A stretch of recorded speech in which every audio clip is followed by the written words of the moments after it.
So I think about being afraid a lot, because you'd be lying if you said you weren't afraid. No fear, in the Bible they talk about believing in Jesus, and I don't even know what it is. I'm not a Bible dude, but it's something about, like, he'll wash away your fears and all that sort of stuff. But like everybody, man, I've got fears, and just to give you an example, there's a client we have that real bulldog, like just a this guy just can go off at any minute, and he's he shouldn't even be a client, because there's no way to treat people. But I like standing up to him, and like I'll get a surge of confidence, and he'll put something out there, and I'll go and stand up to him, and then I send it out. Usually it's in the form of an email, and sure enough, man, that confidence like wanes, and then I know that thing is out there. That email that I stood up to him, and I think, oh man, what have I done, man? This guy's gonna come down on me like a ton of bricks, and he's gonna really let me have it. And I get really afraid. I'm like, oh man, I'm a jackass. What was I thinking? But I'll tell you what, man, never has that guy come back at me. The guy is a paper tiger, man. When he's on the offensive, he's yelling and screaming and talking about how crappy things are. But when I stand up to him, he never comes back to me. Because the reason he's yelling and screaming is because he's so freaking insecure. That's the secret here. This is the one little trick I'm going to tell you right now. If nothing else, take this away. People that are yelling and screaming, it's because they're deeply insecure. They are afraid of their surroundings like you can't even imagine. Those people are terrified. And so they're keeping their fences up by yelling and screaming and being assholes. So yeah, there's that.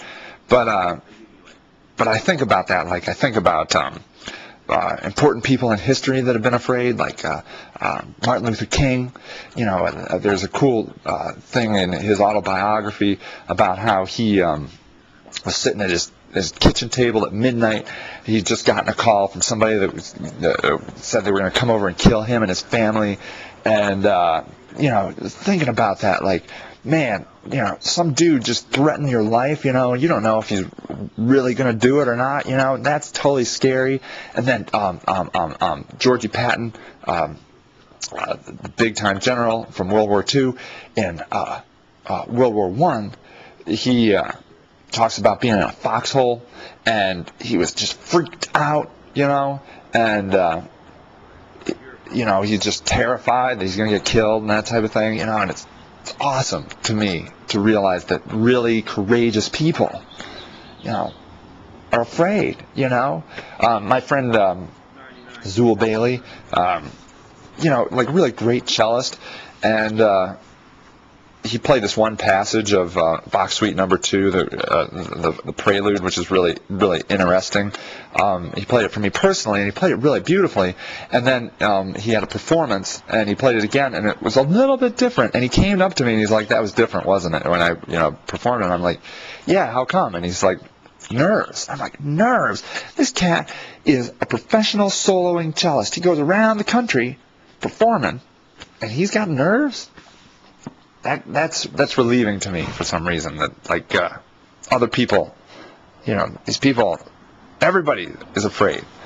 And but my mom, she told me that, like, she's like, you can't allow the fear to overtake you, and I think that's true. I don't know which to choose. I don't know which philosophy, like to just block out the fear and say, no, I don't have any fear, or to admit that you have fear and fight through it. I don't know. I haven't decided. You'd be lying if you said you weren't afraid. You'd be lying, right? Nobody is not afraid. You'd have to be a freaking sociopath. I think that's the definition of a sociopath, is not being afraid. So yeah. So I think you've got to feel the fear and do it anyways? I don't know. But, yeah, so that's that.